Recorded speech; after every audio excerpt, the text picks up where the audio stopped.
Een van de 23 ploegen die het onder start zit is dit team van Koga. Maar Wim Stroetinga van Orde Bekeep. Stroetinga is nog maar krek waarom uit Melbourne van het WK op een baan. En nou, 5 dagen later, wacht het voor hem alweer een zwiere koers. Ja, het fietsen valt nog een beetje tegen. Maar dat gaat wel beter volgende week. Alleen de jetlag, we hebben 8 uur tijdsverschil en het is nu 5, 6 dagen terug. Dus dan valt het allemaal best wel een beetje tegen. Maar hoeveel tijd is geen wonderen te verwachten in de woordenklassieker? Nee, daar ga ik niet van uit.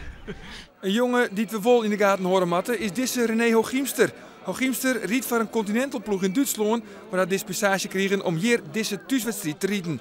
En dit is Jan Bos van Nijwanne. Vrienden hier nog actief voor de topformatie van Jo Piels, maar hij dit hier bewust een stapje waarom dien. Ja, ik wie net kleer mij Jo Piels zelf, want het is een hele mooie ploeg. Alleen nog er komt een stukje extra druk bij en er is ook een stukje verplichting. En ik ben nou wel meer dat ik gewoon lol wil hebben en nou heb je iets meer vrijheid en daar hoor ik wel van, ja. De woordenklassieker met 200 renners start en finish in Burgum. Een klassieker over 122 kilometer terug het noorden van uw provincie. 2 keer een lus van 66 kilometer en dan nog 6 lietse rondjes van 6 kilometer terug Burgum hinnen. En we noteren een soort uitvallers, want het is kort, maar vooral die hudde wien maakt het daar een wieren slitageslag. En van de 200 man zullen uiteindelijk maar 44 de eindstreek heljen. Eerst gaan we op naar Bedaard, vol in de wien. En gelijk in het begin van de koers is het peloton dan al versplinteren. Maar hier in de kopgroep teken Piet van der Werf van Deersum.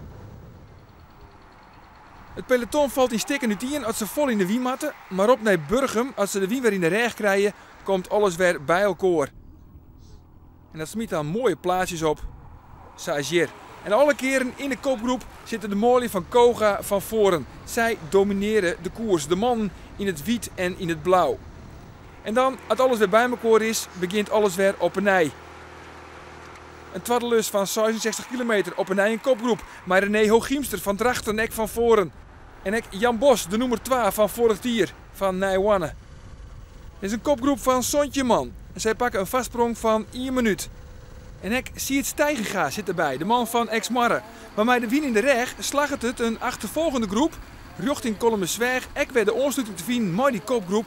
En dan hebben we dus weer een hele grote groep van 22 man. Maar let op, een demarrage. Als we Burgum binnenrieden voor de laatste 6 rondjes.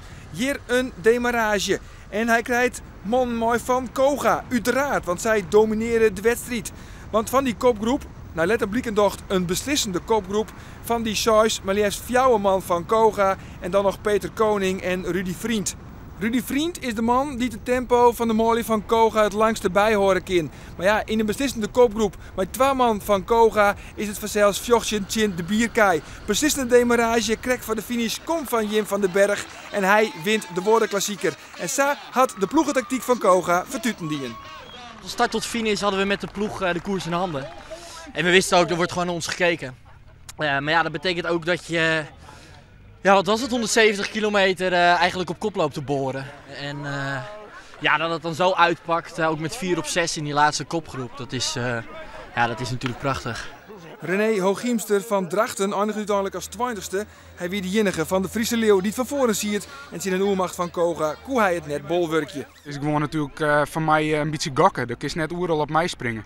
En bij de eerste trokkomst, of naar de grote rondes, kwamen we hier mijn kopgroep voor u terug. Er zit een 2 man van Koga bij. Die woont net mij werken, wie blijkbaar net een goede man. Hij is 1 of 2 kansen in mijn kopgroep, maar dat is net bij alles mij springen. Jim van den Berg, hij wint de 8e editie van de woordenklassieker. En hij is de mooie opvolger van Sipke Zielstra.